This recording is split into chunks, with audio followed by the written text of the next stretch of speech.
Hello there. I would like to formally introduce myself. My name is Megan Marjoram, and I am a third grade educator here at Northern Cass.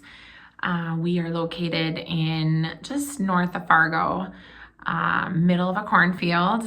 We are a pre-K-12 building, and I do the reading here. So we departmentalize in third grade, and I teach ELA, so all things reading, grammar, writing, phonics, all of the above. I look forward to working with you, and I'm really excited to be in this program and work with some other educators in our building. I've been to the HRS conference 2 times now. I'm excited. I think I'll be going again in February. So we are certified to a level 4, and currently our admin is working with HRS to be certified in level 5. So with the competencies, that's really, really exciting.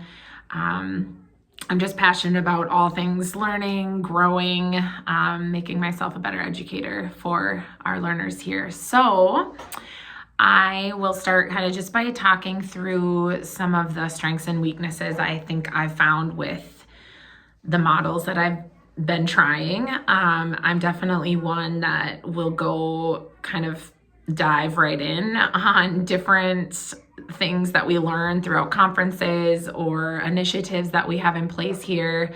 And our superintendent, Corey, has kind of given us he wants us to kind of try things, obviously. And we are personalized learning here, pre-K through 12th grade. And so a lot of individualized instruction, which I'll kind of discuss in this video too. So the first model of instruction that I would reflect on is the direct instruction. At this level, I think it's still so important at third grade that they're getting, like the whole class instruction. They're getting their skills, those foundational skills that they still need. Yes, I love to do movement and hands-on, but I also think there is a time where they just need that direct instruction, and just learning those new skills. And then I do have some notes here too that I'm reading off of. I hope that's okay. But my goal for that would to then be, as I'm so my strength would be that, we do a really good job with like the turn and talks and, still trying to move throughout the direct instruction, the whole class instruction, but potentially flexibly grouping them, and then giving them direct instruction within those small groups. So it's more of like a smaller seminar. And then they're just able to kind of, from that, learning those skills, are there some that can just move on? Or are there some that they'll just go work independently? And then if I'm able to just take those that still need some more of that direct instruction, that's kind of my goal. I've done it in the past where we've flexibly grouped, and it seemed to work really well. This class seems to need, I think every year there's new kids coming in, different personalities, different behaviors, a lot of social emotional. And so I think it's important to also, be flexible with the class that you have, and especially early on in the year here, just making sure that the flexible grouping, or that's okay for them, that some of them can work independently. I think as I move forward with some of the tasks, one of my goals was asking those in-depth questions. So I think this model of instruction really kind of forces that when you are working, whether you're working in a small group or whole class instruction. I think it really will, that is the time when I can really work on my goal of asking those in-depth questions. The next one is the cooperative learning. So I think this is one of my favorites because it's that, yes, it's working with other people, but it's also deeper than that. And, making our kids think about when you're working with other people, even at this level, you all don't work the same. And you all have different personalities.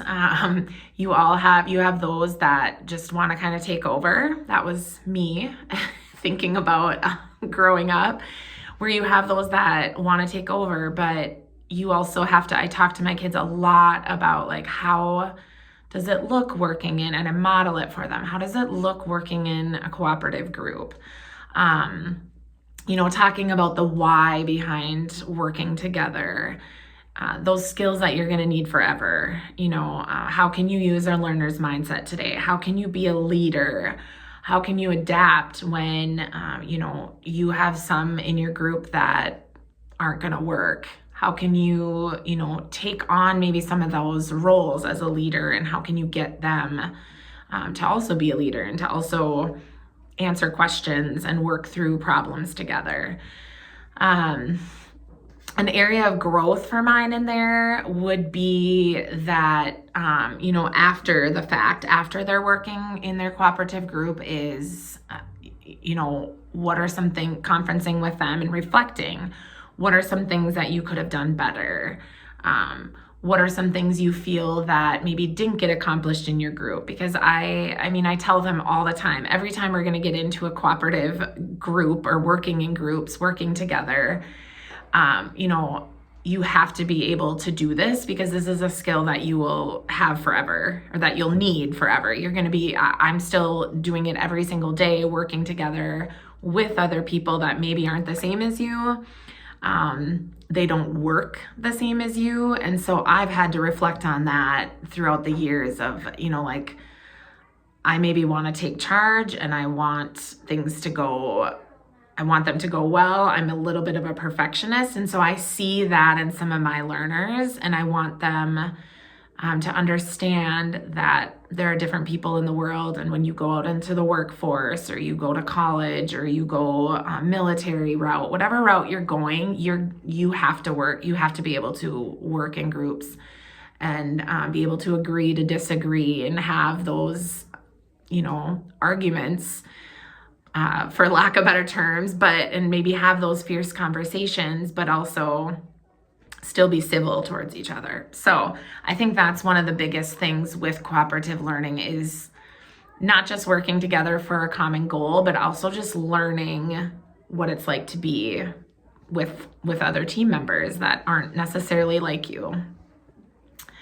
The inquiry-based learning, I find myself not doing this one, I think, to last year, towards the end of the year, when my kids were really good at like researching and asking questions and wonderings. We would have an I wonder wall. And then each week kids would post their wonderings. And then our inquiry binder, it would just have, the kids would take out a page when we would have, so when they were in flexible groups and we were just doing reading rounds, that was one of their options, was to go and grab the inquiry binder. What is something you're really questioning, or what's a wondering you have? And it could be anything. One of my kids even was just researching, like, why do we have anxiety? Or like, why, how does that happen? What are some things that cause that? And she was really interested in that, because that was one of the things her doctor had, even at third grade, her doctor had diagnosed her with having anxiety, and she just wanted to learn more about herself, which I thought was so cool. But really anything that they have, and they would write their little wonderings, and then they would do some research on it.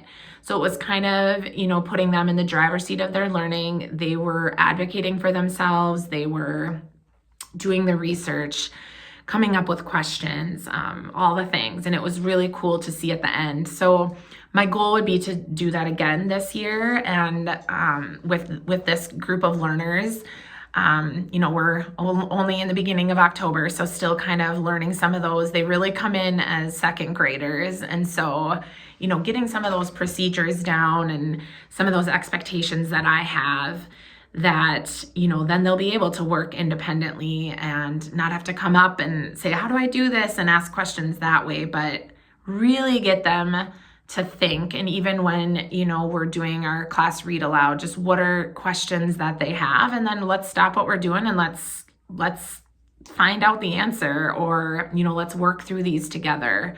them kind of facilitating and being the facilitator of their learning, and I'm just kind of there guiding them and learning with them. And I said in there, like, a lot of times that this isn't necessarily even something that I put into lesson plans. I think it's just, I could be maybe more cognizant of, oh, this could potentially ask a question. They could ask a question and maybe prompt them into wondering more. And then they, as somebody asks a question, then it maybe leads to another question. So maybe being more purposeful in strategically placing some of those or questions that would get them to think deeper. I think that's something, as I reflect, that I could do better at. The next one, the fourth one that I have, is the differentiated instruction.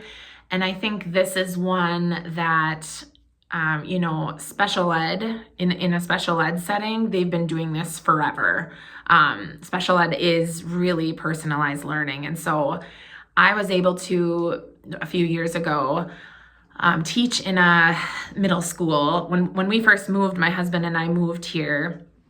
He's the high school principal here at Northern Cass. And so when we first moved here 7 years ago, they didn't have a gen ed classroom position for me, but they knew they wanted me in the building. And so we have 3 kids, so they come to our school. So all 5 of us are here at Northern Cass. So I was able to, they didn't have a gen ed classroom for me, but I was able to work in a special ed. They asked if I would they would pay for my schooling and work in a middle school special ed classroom. That was had a huge impact on who I am as an educator and how I've grown. I think every gen ed educator should spend a year in a special ed classroom, because it just taught me so much about, one, life, but also, really honing in on those skills that, you might not be good at reading the page, but they're really special kids that have so many other qualities that, shouldn't define them, that they can't read. I could read to them, and they could. I had dyslexic kids, and I would read to them, and we would have some of the best discussions because they understood it. They could still comprehend it. They maybe just had a reading disability and couldn't read the words on the page. So it was such a cool experience, and I think that's when I was like all in on the personalized learning. Seeing how even with my own kids, how that differentiated instruction can be a game changer in your classroom. I have my own personal daughter who is very good reader and very good at math, but then I also have a son who struggles in math, and his brain just shuts off when he has to do math, and he gets in his head that I can't do this. And so I think there's so many different ways that if kids don't understand things the way that we're teaching, we have to change the way that we're teaching then for them. And we have to, change things up. If they're not responding the way that we're teaching, that's almost like a me problem. I need to figure out ways, how can I make this different for them? A lot of times too is just really getting to know your learners at the beginning of the year, and you learn and grow throughout the entire year. But I think really honing in on the skills that they can feel confident about, and then, they continue to feel more confident answering questions and, saying, when as their educator, I'm like, you're doing good things. You've got this, you can do this. And, this is a safe place where you can make mistakes. I make mistakes every single day. So when you're doing that in your classroom and you're building that culture and you're building that safe environment for them, they're okay. They're okay where I maybe failed on something today, but I'm going to try again tomorrow. I'm going to use that learner's mindset. So with this, I think I've just learned so much that, even those high flyers do need more of a challenge, or they also need to be pushed. They also need something more, just as much as, maybe ours that struggle a little bit more. and just finding ways to do that. And I think in a personalized setting, when you're flexibly grouping, that is a way, that's a huge way, and a way that works, that, when I pull some of those kids back to my table when we're doing groups, all right, I'm going to change this up. I know you guys are more hands-on, so let's do it, we're going to do something different. And just constantly looking for ways that if you have kids that maybe need a little bit of movement, or you have kids that they just want it black and white, they just want a worksheet to do, or they just want to read on their own, respecting that and understanding that that's really understanding how they like to learn best, where they want to learn. Do they want to learn do they need just a quiet space? Do they want to work in groups? And I think establishing that at the beginning of the year is so important, so that you understand. We do learner profiles. I kind of started that here at Northern Cass, just doing a lot of research on it and getting a micro-credential in it, because I was so passionate about it and promising teachers and parents, like, if you take that time at the beginning of the year to get to know your learners, to make them feel that this is a safe place, that we are going to make mistakes, that I'm not gonna yell at you, I'm not gonna get mad, but I might be stern and I might say, these are my expectations. But then they know that I love them. They know that I would do anything for them. They know that I'm somebody they can come to and they trust. If you establish that right away at the beginning of the year, you really can get them to do anything. And so with our learner profiles, they each got to make their own profile, and it talked about their goals, skills that they maybe need to grow on, their areas of growth, things that they're good at, strengths. How do you like to learn? And we get our counselor involved too, and they do some surveys of, what color are you? And that kind of shows their personality. I think back to high school, or even, middle school, if I would have known some of these things about myself, I think it could have looked so different. And I know as an adult, and as I've gotten my master's and I've taken classes, like looking at my Enneagram and my personality, I think I could have done things differently.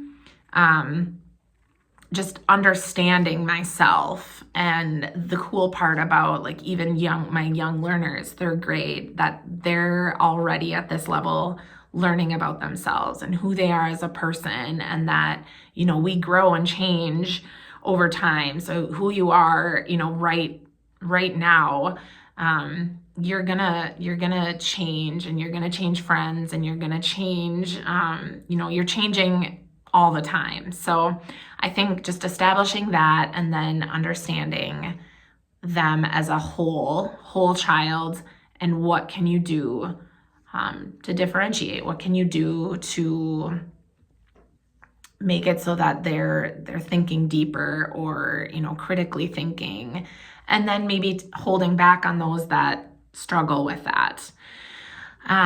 Okay, that was a lot. So I'm going to keep moving on.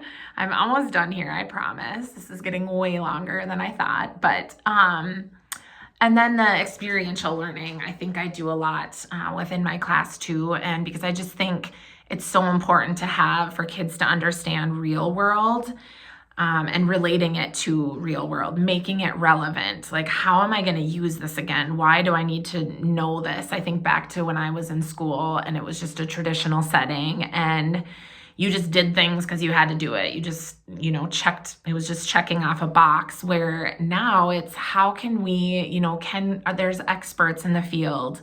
Can we zoom in with technology? Can we zoom in with somebody? My kids we each year do the Iditarod in the spring or in the winter, talking about the Iditarod. So I was able to go on Twitter and ask, just throwing this out there, is there anybody making connections? Is there anybody that knows of a dog sled musher is there anybody that could Skype with us or Zoom with us? And so I found somebody that she got right on with us, or we planned a day, and it was the coolest experience because here we were learning about, this race that's in Alaska, thousands of miles away, but we were able to connect with her and make those connections. And, being in North Dakota, the climate that they have up there is very similar, and it's cold and there's snow.